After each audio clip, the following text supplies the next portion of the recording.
اعوذ باللہ من الشیطان الرجیم بسم اللہ الرحمن الرحیم وَكَذَلِكَ زَيَّنَ لِكَثِيرٍ مِّنَ الْمُشْرِكِينَ قَتْلَ أَوْلَادِهِمْ شُرَكَاؤُهُمْ لِيُرْدُوهُمْ وَلِيَلْبِسُوا عَلَيْهِمْ دِينَهُمْ وَلَوْ شَاءَ اللَّهُ مَا فَعَلُوهُ فَذَرْهُمْ وَمَا يَفْتَرُونَ وَقَالُوا هَٰذِهِ أَنْعَامٌ وَحَرْثٌ حِجْرٌ لَّا يَطْعَمُهَا إِلَّا مَن نَّشَاءُ بِزَعْمِهِمْ وَأَنْعَامٌ حُرِّمَتْ ظُهُورُهَا وَأَنْعَامٌ لَّا يَذْكُرُونَ اسْمَ اللَّهِ عَلَيْهَا افْتِرَاءً عَلَيْهِ سَيَجْزِيهِمْ بِمَا كَانُوا يَفْتَرُونَ وَقَالُوا مَا فِي بُطُونِ هَٰذِهِ الْأَنْعَامِ خَالِصَةٌ لِّذُكُورِنَا وَمُحَرَّمٌ عَلَىٰ أَزْوَاجِنَا وَإِن يَكُن مَّيْتَةً فَهُمْ فِيهِ شُرَكَاءُ سَيَجْزِيهِمْ وَصْفَهُمْ إِنَّهُ حَكِيمٌ عَلِيمٌ قد خسر الذين قتلوا أولادهم سفها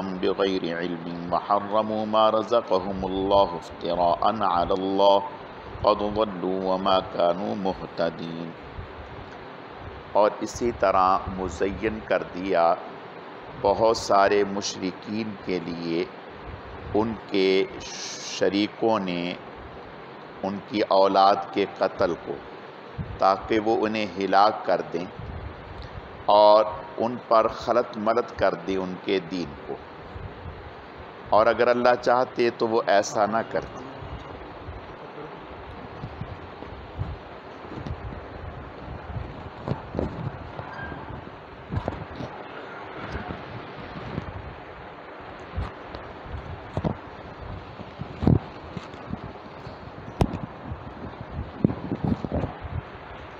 اور اگر اللہ چاہتے تو وہ ایسا نہ کرتے، بس آپ چھوڑ دیجئے اس میں جسے وہ گھڑ رہے ہیں، اور کہتے ہیں کہ یہ چوپائے اور یہ کھیتی ممنوع ہے، نہیں کھا سکتا اسے کوئی مگر جسے ہم چاہیں اپنے خیال میں، اور چوپائے حرام کر دیا ان پر سواری کو، اور وہ چوپائے کہ نہیں ذکر کرتے اس پر اللہ تعالیٰ کا نام، جھوٹ گھڑتے ہوئے اس پر، ان قریب انہیں سزا دی جائے گی اس کی جو وہ گھڑ رہے ہیں۔ اور کہتے ہیں کہ جو کچھ ان کے پیٹوں میں ہے وہ خالصتاً ہمارے مردوں کے لیے ہے، اور حرام کرتے ہیں اپنی عورتوں پر، اگر ہو وہ مردہ تو اس میں سب کو شریک سمجھتے ہیں، ان قریب ان کے برے باطل خیالات کی انہیں سزا دی جائے گی، بے شک وہ حکیم ہے، علیم ہے۔ تحقیق خسارے میں ڈال دیا ان لوگوں نے اپنے آپ کو جنہوں نے اپنی اولادوں کو نادانی میں قتل کر دیا بغیر علم کے، اور حرام کر دیا انہوں نے جو اللہ نے انہیں رزق دیا تھا اللہ پر جھوٹ گھڑتے ہوئے، تحقیق وہ گمراہ ہیں، ہدایت پانے والے نہیں۔ گزشتہ آیات میں مشرکین کی غلط نظریات کا ذکر تھا، اور آج کی آیتوں میں بھی ان کے باطل عقائد کی تردید اور رد ہے۔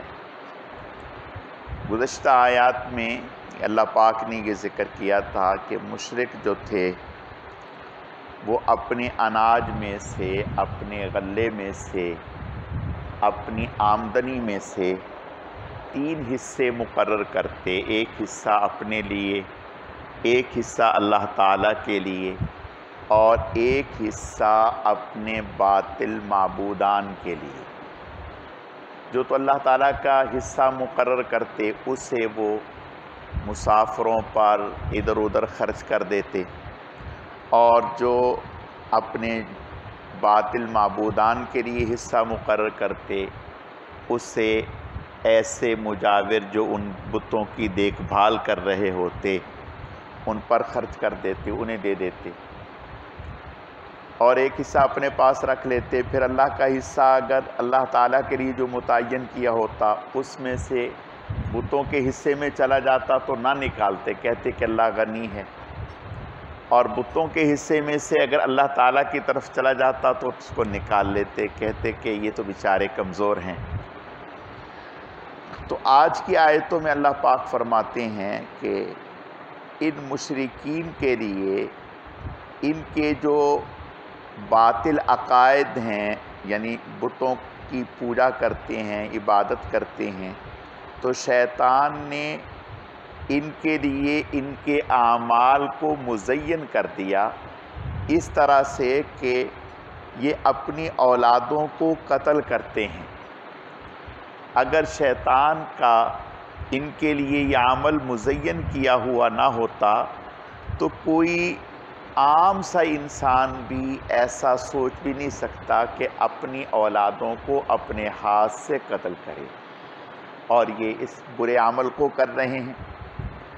اور پھر ساتھ یہ فرمایا کہ یہ شیطان نے اس لیے کیا تاکہ انہیں ہلاکت میں ڈال دیا جائے۔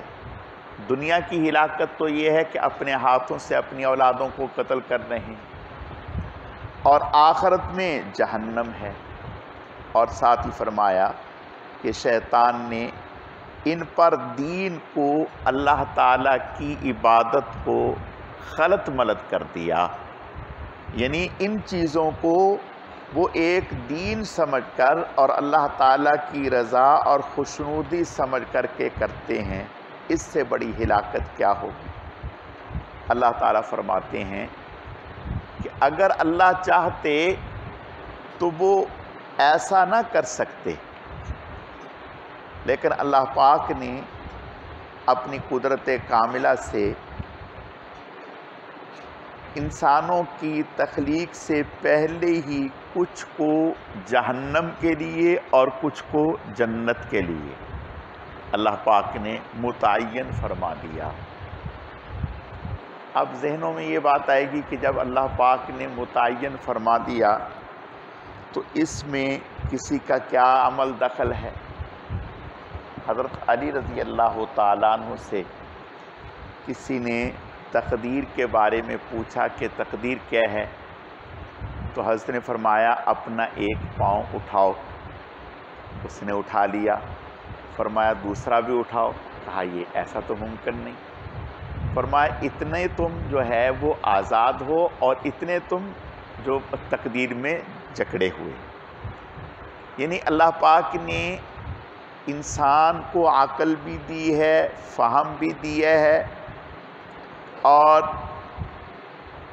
پھر انبیاء کرام کو بھی بھیجا ہے۔ انسان کو مجبور محض نہیں بنایا۔ مجبور محض کا کیا معنی؟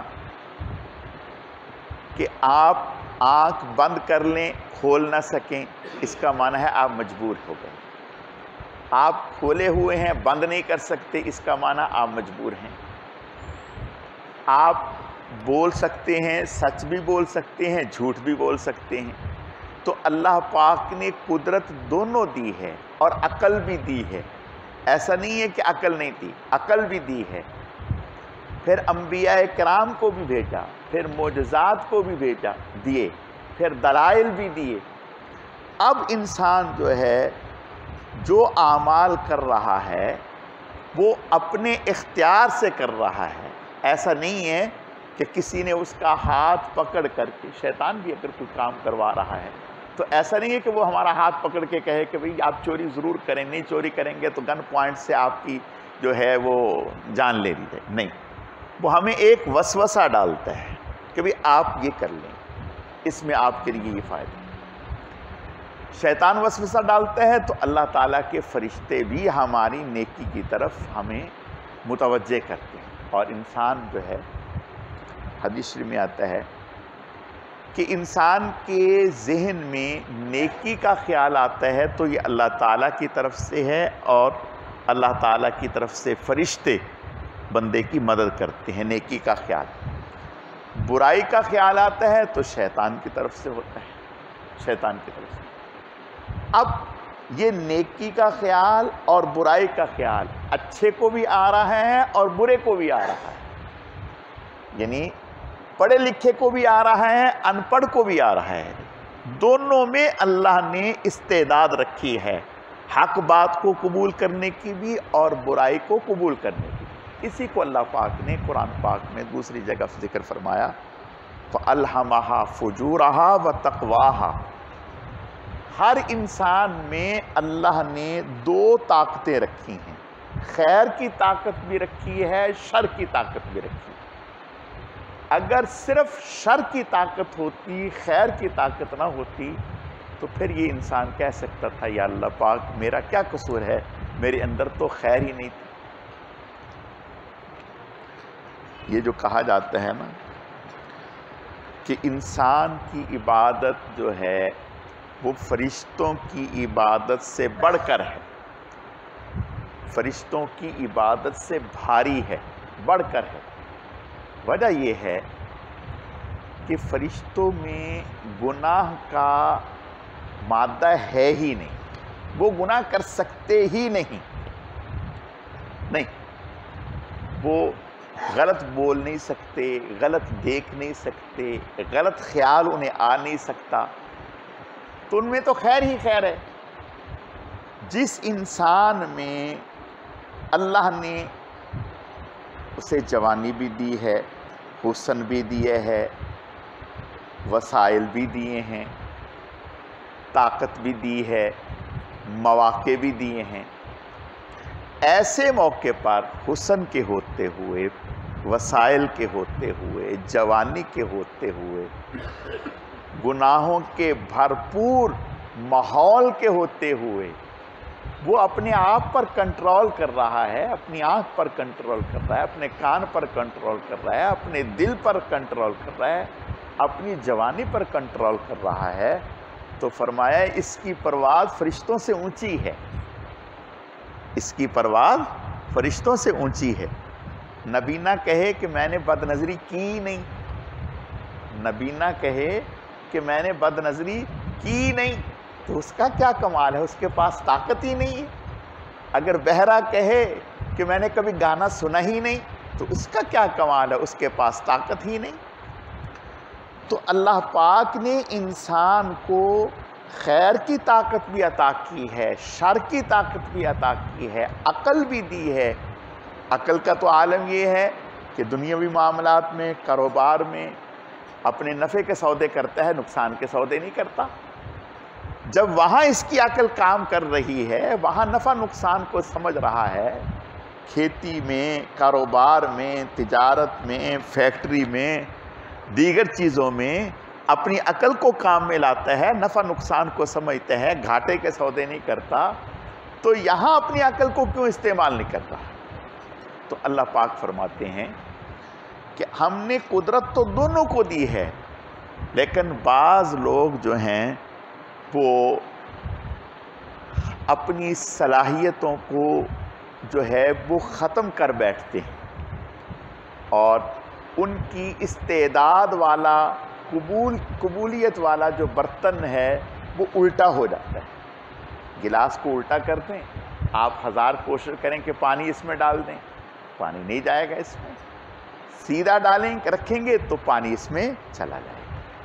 تو انہوں نے اپنی ہٹ دھرمی کی وجہ سے اور تعصب کی وجہ سے، جیسا کہ قرآن پاک میں آتا ہے، اللہ پاک نے فرمایا الذین آتیناہم الکتاب یعرفونہ کما یعرفون ابناءہم، اہل کتاب یہودی عیسائی حضور علیہ السلام کا نبی ہونا، آخری نبی ہونا ایسے جانتے اور پہچانتے ہیں جیسے انسان اپنی اولاد کو پہچانتا ہے۔ لیکن کیا ہے؟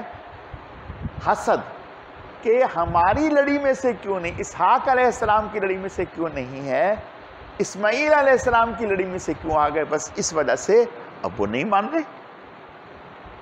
تو خیر اللہ پاک فرماتے ہیں کہ آپ انہیں چھوڑ دیں۔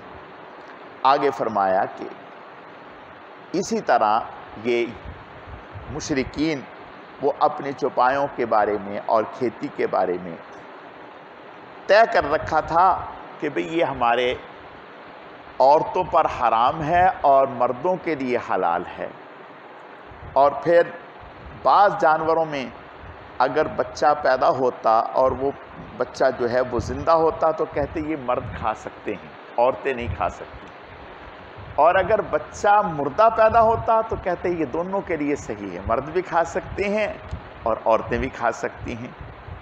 تو اس طرح کی چیزیں انہوں نے اپنے طور پر گھڑ رکھی تھی۔ اسی طرح سوار ہوتے وقت اللہ کا نام نہ لینا اور کاموں پر اللہ کا نام نہ لینا، تو یہ اپنے طور پر گھڑ رکھا تھا، اس کو وہ ثواب سمجھتے۔ حدیث میں آتا ہے کہ آپ صلی اللہ علیہ وسلم ایک دفعہ تشریف لے جا رہے تھے، دیکھا کہ ایک بوڑھا آدمی ہے، اس کے ساتھ جانور بھی ہے، اونٹ بھی ہے، اور وہ پیدل ایک نے ادھر سے پکڑا ہے ایک نے ادھر سے پکڑا، سہارا دے کر کے اس کو لے جا رہے ہیں۔ آپ نے فرمایا بھی اس کا کیا حال ہے، یعنی یہ ایسا کیوں ہے؟ سواری موجود ہے اور یہ پیدل جا رہا ہے، یا تو ہو کہ بھی سواری نہ ہو، پھر تو ہے سواری بھی موجود ہے، ٹھیک بھی ہے، تو پھر اس سوار کیوں نہیں ہو رہا؟ کہا کہ یا رسول اللہ صلی اللہ علیہ وسلم اس نے منت مانی ہے۔ آپ نے فرمایا کیا منت مانی ہے؟ کہا یا رسول اللہ اس نے منت یہ مانی ہے کہ میں پیدل چل کر بیت اللہ تک جاؤں گا، پیدل چل کر سوار نہیں ہوں گا۔ آپ نے فرمایا کہ اللہ کو تیری اس کی کوئی ضرورت نہیں ہے، اپنے آپ کو اس طرح سے مشقت میں ڈالنے کی کوئی ضرورت نہیں ہے۔ فرمایا کہ چھوڑو اس بات کو، سوار ہو جاؤ، اور جو سواری اللہ نے دی ہے اس پر سوار ہو کر کے جاؤ۔ تو اسی طرح مشرک جو ہیں ان کا خیال تھا کہ بھئی اس جانور سے جو بچہ پیدا ہوگا وہ ہمارے مرد کھا سکتے ہیں، عورتیں نہیں، یہ بچہ جو پیدا ہوگا اس کو عورتیں کھا سکتی ہیں، تو اس طرح سے من گھڑت عقیدے۔ تو اللہ فرماتے ہیں کہ یہ ان کی بنائی ہوئی باتیں ہیں اور اللہ پر جھوٹ ہے، اور فرمایا کہ جن لوگوں نے اپنی اولادوں کو ناحق قتل کر دیا تو فرمایا انہوں نے اپنے آپ کو ہلاکت میں ڈال دیا، خسارے میں ڈال دیا اور اللہ پر جھوٹ گھڑا۔ فرمایا یہ گمراہ ہو گئے اور ہدایت پانے والے نہیں ہیں۔ اللہ تعالیٰ سمجھنے کی، عمل کرنے کی توفیق عطا فرمائے۔ ایک حدیث میں آتا ہے آپ صلی اللہ علیہ وسلم کا ارشاد، فرمایا ہر پیدا ہونے والا بچہ فطرت اسلام پر پیدا ہوتا ہے، یعنی اس کے اندر اللہ نے پیدائشی طور پر سلامتی رکھی ہوتی ہے حق کو قبول کرنے کی۔ فرمایا اس کو ماحول جو ہے وہ یہودی بنا دیتے ہیں، یا عیسائی بنا دیتے ہیں، یا ہندو بنا دیتا ہے، یا سکھ بنا دیتا ہے۔ تو ہم اللہ کا شکر ادا کریں اس بات پر کہ اللہ نے ہمیں مسلمانوں کے ماحول میں پیدا کر دیا۔ خدا نخواستہ اللہ ہماری حفاظت فرمائے۔